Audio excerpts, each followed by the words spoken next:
राजस्थान की खबरों के लिए रुक करते हैं न्यूज रूम का, जहां मौजूद है हमारे सहयोगी Bilal Sabzwari. Over to you Bilal. Thank you Akanksha. सबसे पहले हम आज बात करते हैं लॉकडाउन 4 के पहले चरण की, जहां पर हम राजस्थान की खबरों की सफर की तरफ आपको ले चलते हैं। दैनिक भास्कर की ये खबर है जिसमें बताया गया है कि राजस्थान के अंदर लॉकडाउन 4 के बाद 140 नए कोरोना पॉजिटिव केसेस मिले, जिसमें 2 की मौत हो गई है। साथ ही साथ प्रवासी मजदूरों के लिए कांग्रेस ने जो बसें भेजी हैं उस पर उत्तर प्रदेश सरकार ने अभी तक उसको इजाजत नहीं दी है। हालांकि ये खबर काफी महत्वपूर्ण है, जिस पर लेकर कांग्रेस और सरकार के बीच टकराव निरंतर जारी है। अभी जो प्रेस वार्ता हुई थी जिसको चिदम्बरम संबोधित कर रहे थे, उन्होंने साफ तौर पर कहा है कि ये कदम है सरकार का, ये पूर्ण रूप से कुप्रबंधन की तरफ इशारा करता है और सरकार को भविष्य में इसके नताइज भुगतने चाहिए। दरअसल प्रियंका गांधी ने इसको लेकर केंद्र सरकार से मांग की थी कि वो हम बसेस का किराया देने को तैयार है, लेकिन आप हमें उत्तर प्रदेश में बसेस ले जाने की इजाजत दीजिए। तो इस सिलसिले में अलवर से राजस्थान से बसेस चलाई गई थी, तकरीबन 400-500 बसेस थी, जिसको रात बॉर्डर पे पहुंचा दिया गया था। लेकिन इत्तेफाक की बात है कि राजस्थान सरकार के वहां से भेजे जाने के बावजूद उत्तर प्रदेश सरकार ने इसे बॉर्डर पे पार जाने की इजाजत दी, जिस पर लेकर काफी तनातनी मची हुई है और ये काफी अपने आप में चौंकाने वाली खबर है। साथ ही साथ उत्तर प्रदेश में जब इन लोगों को नहीं पहुंचने दिया तो इस पर चिदम्बरम के साथ साथ राजस्थान के मुख्यमंत्री अशोक गहलोत के साथ साथ कांग्रेस पार्टी भी मुखर होकर सरकार पर हमलावर बनी हुई है। वही जो कोरोना केसेस के जो 140 कोरोना पॉजिटिव केसेस मिले हैं उसमें 2 की मौत हो गई राजस्थान के अंदर। इसको लेकर भी सरकार काफी गंभीर है। हालांकि कुछ समय में 1% इसमें इजाफा हुआ है। हम दूसरी खबर की तरफ चलते हैं जो काफी महत्वपूर्ण है कि चौथे लॉकडाउन के बाद राजस्थान के अंदर कौन कौन से बाजार खुलेंगे, कौन कौन से बाजार नहीं खुलेंगे, इसको लेकर राजस्थान सरकार आज गाइडलाइन दे सकती है। जो बाजार नहीं खुलेंगे उसमें cinema hall, shopping mall, gym, swimming pool, entertainment park, theatre, auditorium, assembly वगैरह हैं जिस पर पूर्ण रूप से पाबंदी है। खासतौर से रेड जोन है वो बिल्कुल पूर्ण रूप से बंद किए गए हैं। वहीं निजी वाहन के संचालन पर कोई पाबंदी नहीं होगी, लेकिन रेड जोन्स में कार चलने पर पाबंदी लगाई गई है। तो ये मिलाकर कुल ये बड़ा फैसला है राजस्थान सरकार का मुख्यमंत्री अशोक गहलोत ने लिया है। राजस्थान के अंदर अर्थव्यवस्था को देखते हुए किस तरह से एक प्रबंधन करके किन बाजारों को खोला जाए, किन बाजारों को नहीं खोला जाए, इस पर समय समय पर वो समीक्षा भी करते आए हैं और इसको लेकर आज बड़ा वो फैसला भी कर सकते हैं। हम आपको तीसरी बड़ी खबर की तरफ ले चलते हैं, जहां बड़ा काफी संवेदनशील खबर है, एक मानवीय दृष्टिकोण से काफी महत्वपूर्ण खबर है कि इसके अंदर जेल में बंद जो लोग होते हैं कैदी, उन्होंने अपने हिस्से की रोटी सब्जी बेचकर उन लोगों का पेट भरने की कोशिश की है, उन प्रवासी मजदूरों का पेट भरने की कोशिश की है जो पिछले काफी दिनों से लॉकडाउन के चलते भूख और प्यास से परेशान है। तो ये काफी संवेदनशील खबर है, इसमें एक मानवीय पहलू है। ये बताता है कि किस तरह से लोगों के अंदर अगर इंसानियत जिंदा है तो इस तरह से वो दूसरों की मदद करके इन लोगों को भूख और प्यास से बचा सकते हैं। हम एक और खबर आपको लेकर चलते हैं, जो पिछले एक महिला के 2 बच्चे जो पिछले 53 दिनों से अपने पड़ोसी के यहाँ रह रहे हैं। इनका नाम है पलक व दिव्याना। इनकी पसंद का इन लोग पड़ोसी खाना बनाते हैं। ये उत्तराखंड की परिवार से फैमिली है जो यहाँ फंसी हुई है और 10 साल की पलक और 6 साल की दिव्याना पिछले 50 दिन से अपनी मम्मी पापा का इंतजार कर रही थी, लेकिन उत्तराखंड के रुद्रप्रयाग जिले में इनको जाने की इजाजत नहीं मिली। 26 मार्च पे वापस ट्रेन थी, दोनों टिकट इनको नहीं मिल पाए, जिसकी वजह से इनको वहीं अपने पड़ोसी के यहाँ रुकना पड़ा। 55 दिन हो गए इन लोगों को बाकायदा खाना और इन सबकी पसंद के ख्वाहिश का खाना बाकायदा बना दिया जाता है। एग्जाम की तैयारी भी यहीं बैठ के पड़ोसियों के यहाँ कर रहे हैं। तो ये आप भी अपने आप में बताता है कि इंसानियत जिंदा है, किस तरह से लोग एक दूसरे की मदद के लिए आगे आ रहे हैं और खासतौर से तब जब ये छोटे बच्चे हैं। एक और खबर आपको ले चलते हैं कि कोरोना काल के अंदर जिस तरह से सभी धार्मिक स्थलों पर पाबंदी थी, चाहे उसमें मंदिर हो या मस्जिद हो, तो 2 महीने से इस कोरोना काल के अंदर जो मंदिरों पर चढ़ावा चढ़ता था उसके अंदर थोड़ी सी गिरावट देखने को मिली है। लोग ऑनलाइन चढ़ावा दे रहे हैं, लेकिन सांवलिया सेठ जिसने इसके अंदर एक महत्वपूर्ण योगदान करते हुए 1.52 करोड़ रुपए का दान दिया है। तो ये इस समय में लोग अपनी धार्मिक प्रवृत्ति को बनाए हुए रखे हैं और अपना जो धर्म है खासतौर से ऐसे माहौल के अंदर जो इनका एक धार्मिक परंपरा है उससे अपने आप को जोड़े हुए रखे हुए। एक और खबर हम आपको लेकर चलते हैं। कोरोना का कहर राजस्थान में मरीजों को ठीक होने की दर में कमी आई है। राजस्थान में पिछले 5 दिनों से लगातार कोरोना संक्रमण और मरीजों की संख्या बढ़ने से इसके ठीक होने वाले मरीजों की दर में करीबन 1% की कमी आई है। हालांकि राजस्थान वो स्टेट है जहां पर कोरोना से पूर्ण रूप से राजस्थान सरकार लड़ती हुई दिखाई पड़ रही है। मुख्यमंत्री को प्रधानमंत्री ने खुद अप्रिशिएट भी किया था, उसके लिए एक स्ट्रैटेजी बनाई गई थी। राजस्थान के मुख्यमंत्री अशोक गहलोत काफी तजुर्बेकार हैं, उन्होंने समय रहते हुए सही कदम उठाए और कुछ ऐसे इलाके हैं जो उन्होंने पूर्ण रूप से लॉकडाउन किए, कुछ इलाकों को उन्होंने लॉकडाउन नहीं किया। जोधपुर के बाद उदयपुर और डूंगरपुर चौंका रहा है, जहां चिकित्सा विभाग के लोगों का कहना है कि 140 नए मामले सामने आए हैं, जिसमें इन मरीजों की संख्या बढ़कर 5342 पहुंच गई है। इसमें से 3068 मरीज ठीक हो चुके हैं, जबकि 2666 को अस्पताल से छुट्टी मिल चुकी है। ये भी अच्छी खबर है। और डूंगरपुर में कब तक मात्र 5 मरीज स्वस्थ हो चुके हैं।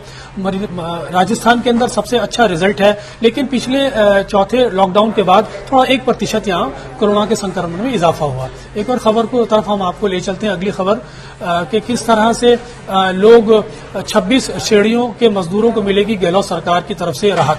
दरअसल ये वो ओबीसी श्रेणी के लोग हैं, जाति के लोग हैं, जिनको गहलोत सरकार मदद करना चाहती है। इस श्रेणी में नाई है, धोबी है, मोची है, आरा मशीन कारीगर हैं, पान की दुकानें हैं, ऑटो संचालक हैं। इन लोगों को गहलोत सरकार इस कोरोना काल के अंदर ओबीसी वर्ग को मदद करना चाहती है। कामगारों को नकदी राशि देने का भी प्रावधान किया गया। 17 मई से डाटा मंगाना था, इस पर पूर्ण रूप से राज्य सरकार काम कर रही है। अच्छी पहल है कि ओबीसी जाति जो आर्थिक रूप से संपन्न नहीं है और कामकाज के लिए तलाश इधर उधर भटक रहे हैं, उनको सरकार मदद कर रही है। एक और खबर आपको हम ले चलते हैं अगली खबर की तरफ। उदयपुर व सिरोही पहुंची टिड्डियों का दल, गुजरात में प्रवेश कर चुका ये खतरा है।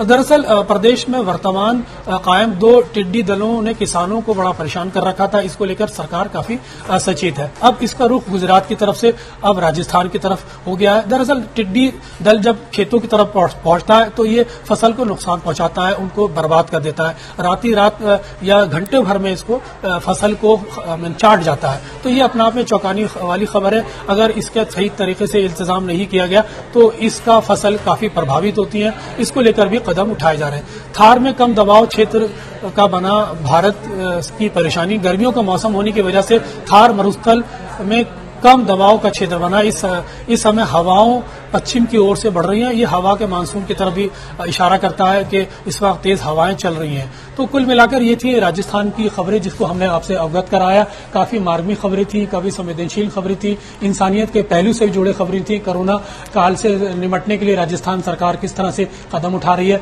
उसका पूर्ण रूप से विस्तार इस खबरों में किया गया था। ओवर टू यू आकांक्षा।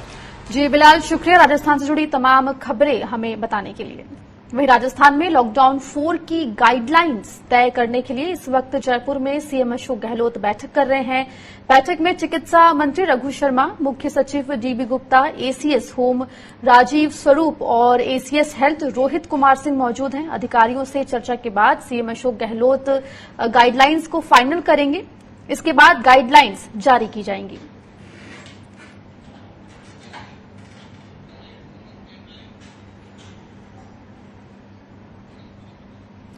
तो आपको बता दें कि लॉकडाउन 4 लागू हो चुका है और इसके बाद अब राजस्थान में सीएम अशोक गहलोत बैठक कर रहे हैं कि लॉकडाउन 4 की गाइडलाइंस क्या रहेगी, क्या कुछ खोलना है, कहां कहां पे क्या क्या पाबंदियां रखनी है। ये तमाम जो गाइडलाइंस की जो भी एक पूरी जो रूपरेखा है वो तैयार करने के लिए यहां पर मीटिंग जो है, अहम बैठक सीएम अशोक गहलोत कर रहे हैं।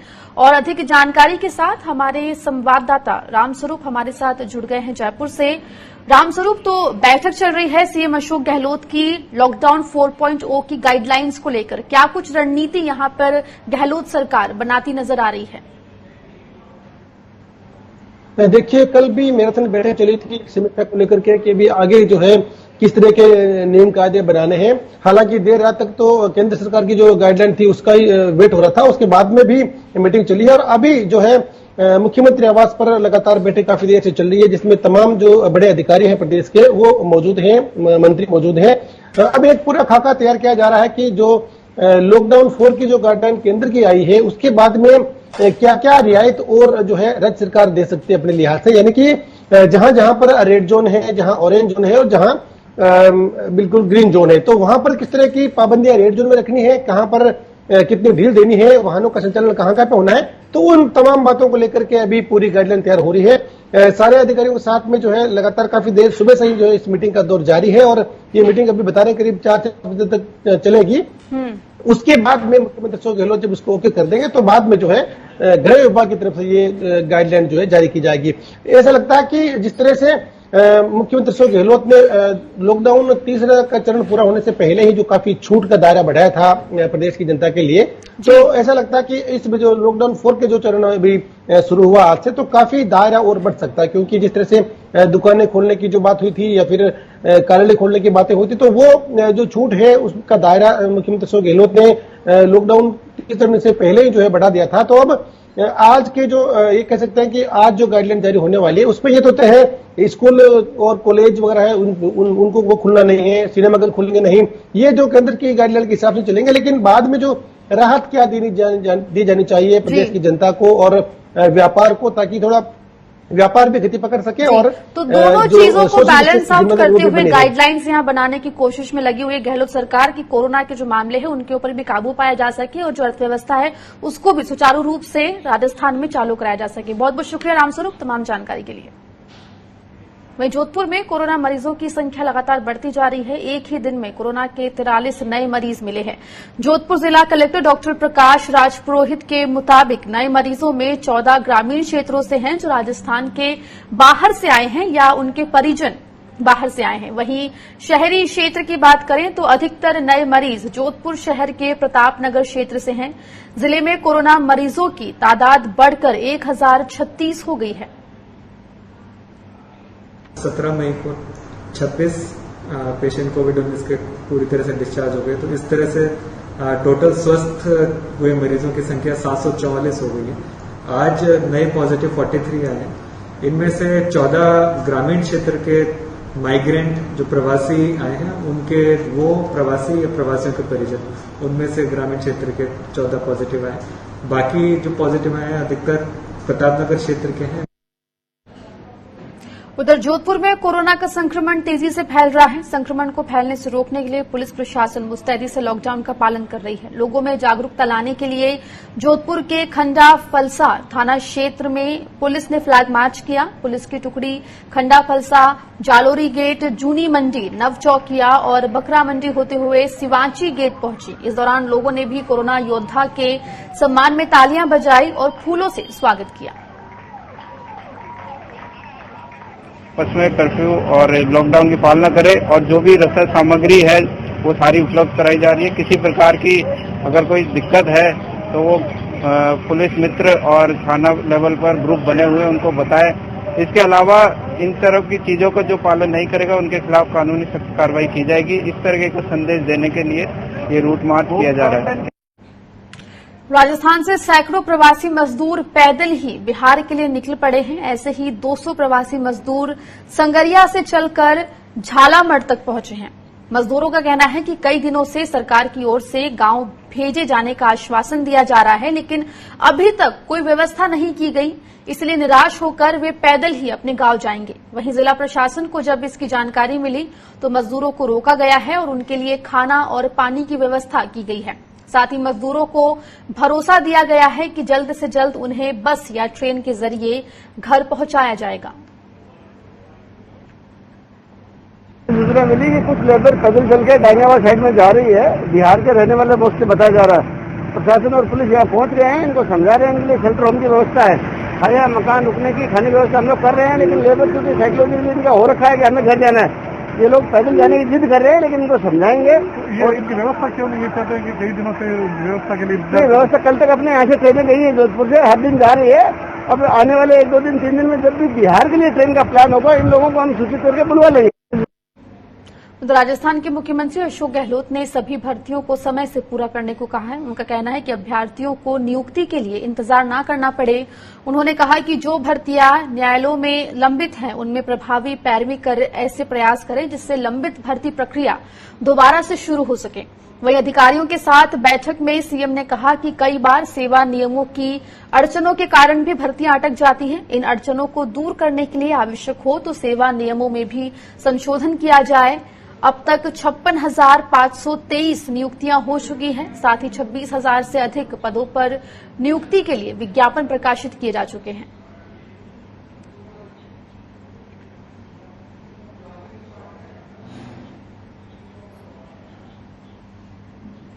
राजस्थान की खबरों में फिलहाल इतना ही।